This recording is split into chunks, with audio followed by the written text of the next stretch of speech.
Hey, Miss Marion here. So we were doing two-way tables yesterday. We're going to do two-way tables again for today. You do need a note page, so make sure you have it, and we'll kind of go over some stuff. So I did notice that some of you guys had a hard time with this question. So I'm going to go ahead and go from last night's homework. So I'm going to go over it really quickly, and then we'll go into our notes for today. All right, so it says Peter throws a dice and spins a coin 150 times as part of an experiment. He records 71 heads and a 21 total times. On 68 occasions, he gets neither a head nor a 6. So first of all, we have to fill in this information. So he flips the coin 150 times. So that's 150 total on everything. Then he records a head 71 times. So notice all the heads total, so a 6, not a 6, all the heads total are 71. And then he has a 6 21 times. So all the total of the 6s is 21. So then from here, we can go ahead and kind of understand what to do as far as filling out the rest of it. I know that this is 71. I need something here. So I'm going to do 150 minus 71, and we should get 79. Then I know that this is 21 plus something makes 150. So 150 minus 21 is going to be 129. And then I forgot the last piece of information. So it says on 68 occasion, he gets neither a head. So that's not a head. And not a 6. So not a head and not a 6. So it's like no. So opposite of a head is tails, right? And not a 6. So a tail plus not a 6 is 68 times. All right, so now we have more information to go ahead and fill in the rest of this table. So notice how we have 128 total, 129 total, 129 minus 68, we should get 61.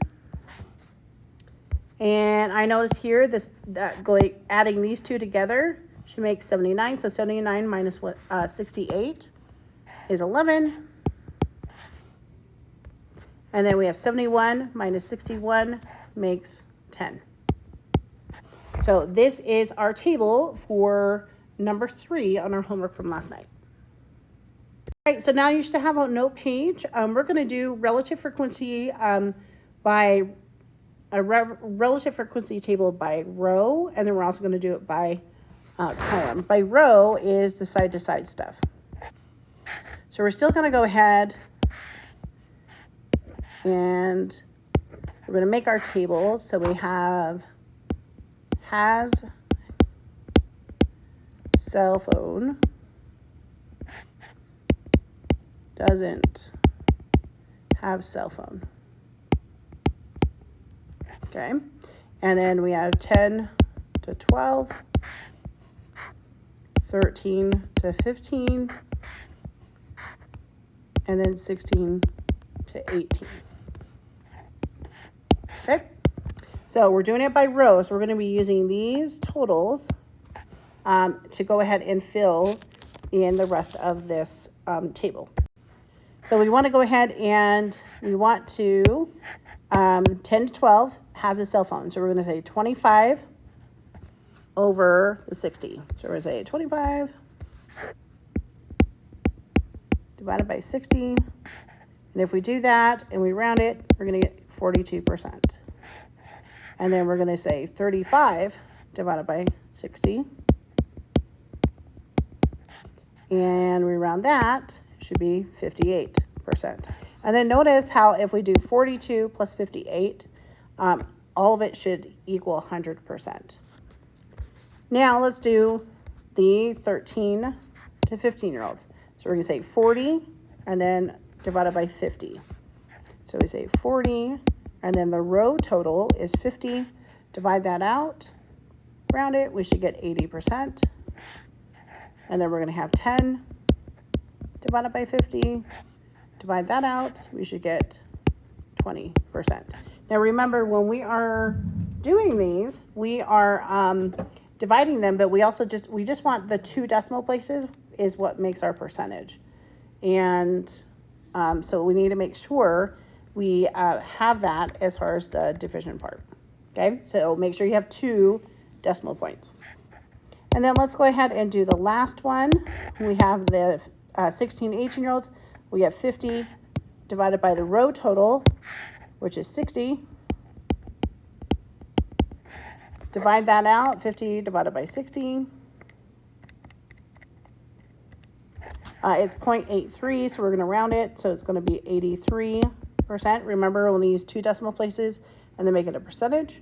And then we're going to have 10 divided by 60. In our calculator, we get 166 being repeated. We want 2 decimal places, so that will make it 17%. And again, if we add those 2 together, the 83 plus 17, we should get 100. So this is the relative frequency done by the row. All right, so now we're going to do a relative frequency by column. The column is the up and down stuff. So we're going to be using the totals of the column to go ahead and do this. So again, we have has, cell phone, doesn't have cell phone, and we have 10 to 12, 13 to 15, and 16 to 18. And then, again, we're going to go ahead and we're going to have 25. We're going to divide it by the column total, which is 115. So grab a calculator, do 25 divided by 115. And that's 0.217, so though it's rounded, so that's 22%. And then we're going to do 40 divided by 115. So 40 divided by 115. That's 0.347, so let's round it, so that's 35%. And then we're going to have 50 divided by 115. That's 0.434, so that's only going to be 43%. And then the next one is we're going to have the 35 and the 55, because this is the column, so 35 first. So 35 divided by 55. It's 0.6363 repeated, so that's 64% if we round it. And then we have 10 divided by 55. That's 18%. And then we have 10 divided by 55. That's also 18%. And then if we have 64 plus 18 plus 18, what makes the 100? So this is the same table, but we're doing a relative frequency table by column, where we're using the column information. Column is up and down. So make sure that you have this. You can go ahead and tape it in on page 97. So it's in your workbook. You'll be able to go ahead and use that. And on your quiz tomorrow, right? And there you go. So today you are doing the two-way tables practice. Make sure you still go ahead and go through all the videos that we have to make sure that you're ready for tomorrow for the quiz. So have a good day. Thanks. Bye.